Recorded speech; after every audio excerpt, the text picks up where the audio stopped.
What's up guys, it's Tommy here and welcome to the Liverpool Crystal Palace post-match analysis show. And bang, what a goal by Naby Keita. That was the pick of the bunch and his celebration oozed class. He was like actually mad at that.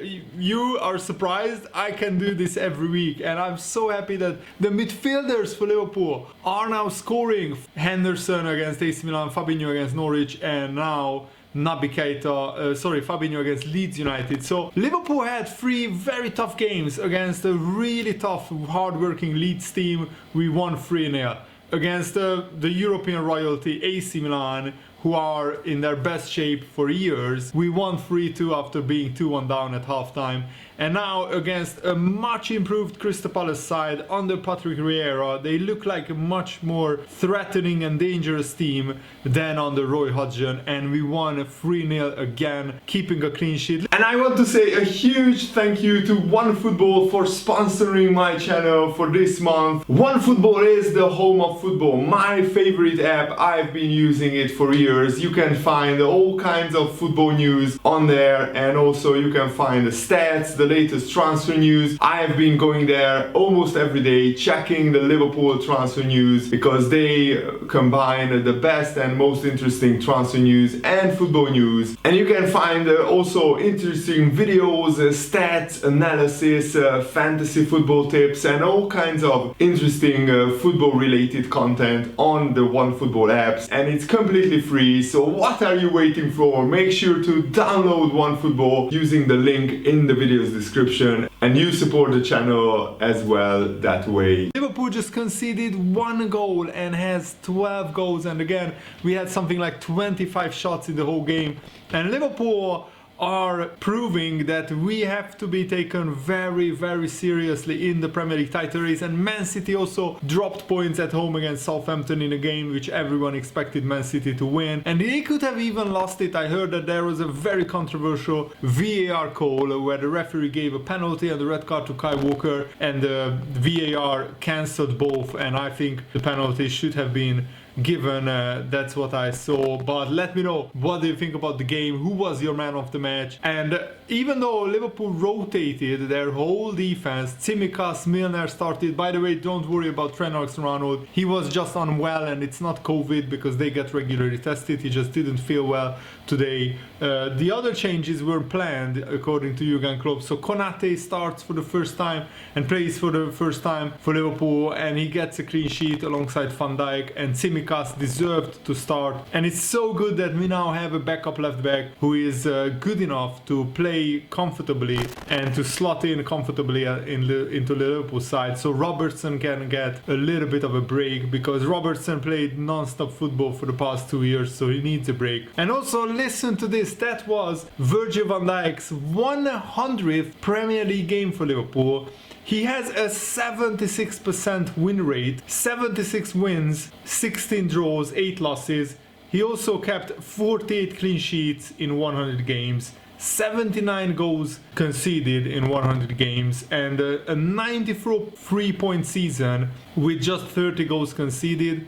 If you average that out for a 38-game Premier League season, a 93-point season, and that is absolutely incredible. And that's almost almost as many as 3 seasons, that 100 Premier League games. So Virgil van Dijk, absolute colossus. And Liverpool, even though Crystal Palace had some really good chances, Liverpool looked well on their way to earning a deserved 3 points, even though Jota missed probably the biggest sitter of his life, 3 yards out from a Thiago header. Jota should have scored. The goalkeeper gets up and tries to make himself big, and probably that's why Jota blazes it over the bar, because he wanted to score into the roof of the net. But Sadio Mane, after a brilliant Salah header saved by the keeper, slots home the rebound, and I'm so happy that Mane is back to his best.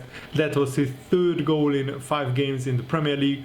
So Mane is very good. Salah getting a goal after another well-worked corner. And actually, what is actually very impressive is that Liverpool scored all 3 of their goals from corners, which is absolutely brilliant, absolutely fantastic job by Liverpool, because Crystal Palace usually are the team who is threatening from corners, but this time it was Liverpool, and it's so good that Liverpool can outscore teams who are very good at set pieces, and especially smaller sides, they love to score from set pieces against bigger teams, but this time it was Liverpool scoring against the smaller side from set pieces. Van Dijk's header to Salah is brilliant before the second goal, and Salah slots it home, and then the third goal is the pick of the bunch after Crystal Palace cleared the ball from another corner. Naby Keita on the volley bangs it, buries it into the top corner, into the far corner of the net. Not exactly top corner,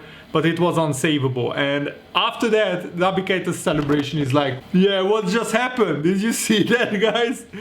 He was actually, it looked like he was mad, and I'm just loving it. And I think this will be a huge season for Naby Keita. The only downside of the game is Thiago had to go off injured, but I think it was a knock. He could walk off. He was a little bit hobbling. I think he just got a kick onto his shin, so he didn't really want to risk it and continue. So probably an ice pack, and Thiago will always miss the Norwich game anyway, so he has 1 week to get better. But Thiago again was immense. Jordan Henderson, I felt, worked tirelessly. Fabinho was imperious in the midfield as always, and I think Mane and Salah were absolutely electric today, and Jota was a little bit unlucky. I'm actually a little bit disappointed that Jota didn't score more goals this season, because he really should have scored a lot more goals with the chances that he had. But overall, I think this was a very, very satisfactory performance from Liverpool, and Jurgen Klopp said it was the most hard-fought 3-0 win I ever experienced. Wow, proper fight. We played some very, very good stuff. So Jurgen Klopp was very happy with the performance of Liverpool, and Alisson also said on the Liverpool fans that it is amazing. You never get tired of hearing the fans sing "You will never walk alone." Everyone knows Alisson's faith, and he said, for me, you will never walk alone. This is a message from God. This is not just something from the club, but part of my life and part of my teammates' life. And Alisson said that both Van Dijk and Konate are amazing players. Virgil is an experienced player already, and Ibu is just starting. He's a big boy. He works really hard, and I'm happy for him.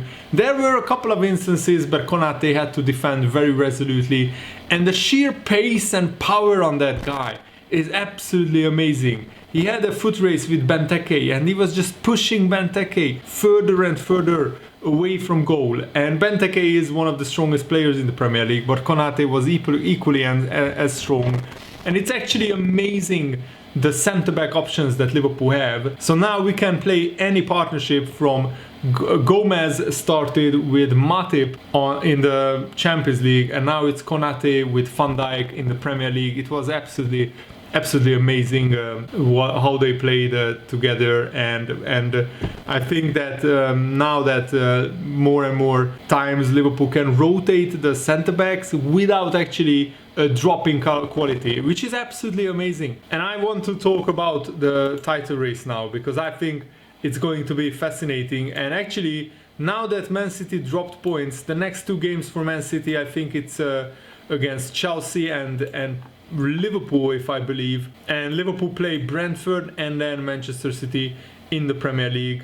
So yeah, it's Chelsea in the Premier League for Man City away, and then Liverpool away. So hopefully Man City will lose both games, and that would give Liverpool and Chelsea a very, very good run to the title. But I think it's very early, and I don't want to write Man City off. I'm just saying I expected that Man City have a very hard, tough schedule, and even in my Premier League predictions video, I said Liverpool need to get off to a flying start, and that's exactly what we are doing. We are having a faultless season, except not defeating Chelsea with 10 men in the second half in that game.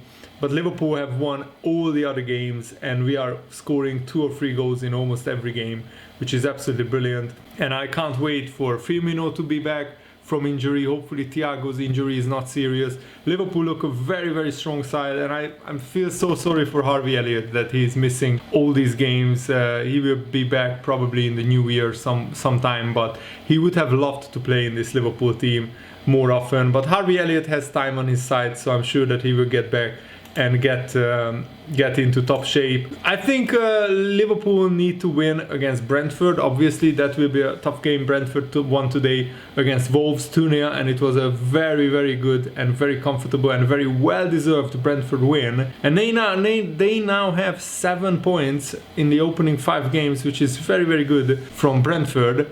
But I think Liverpool, if we want to win the Premier League, we need to win those games. And Man City play Chelsea, and I think if it's a draw or it's a perfect result for Liverpool. But whatever the result is, it's good, and hopefully Liverpool can take advantage of that by beating Brentford. But first we play Norwich in the League Cup. I expect probably 11 rotations. I expect Minamino maybe to get the start, and hopefully we will get no new injuries in that game.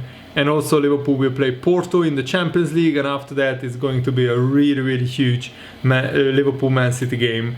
I think if we could win that would put down an early marker in the title race and really, really push it home to people who have written off Liverpool in the Premier League title race. Because Liverpool were 4th favourites for the Premier League title before the season began. Virtually almost no pundits and no rival football fans talked about Liverpool as being favourites for the title or genuine title contenders. Because we didn't spend a lot of money like other teams, we were 4th favourites. But it perfectly shows that it's not about transfers, it's about how good your team is, how good your squad is.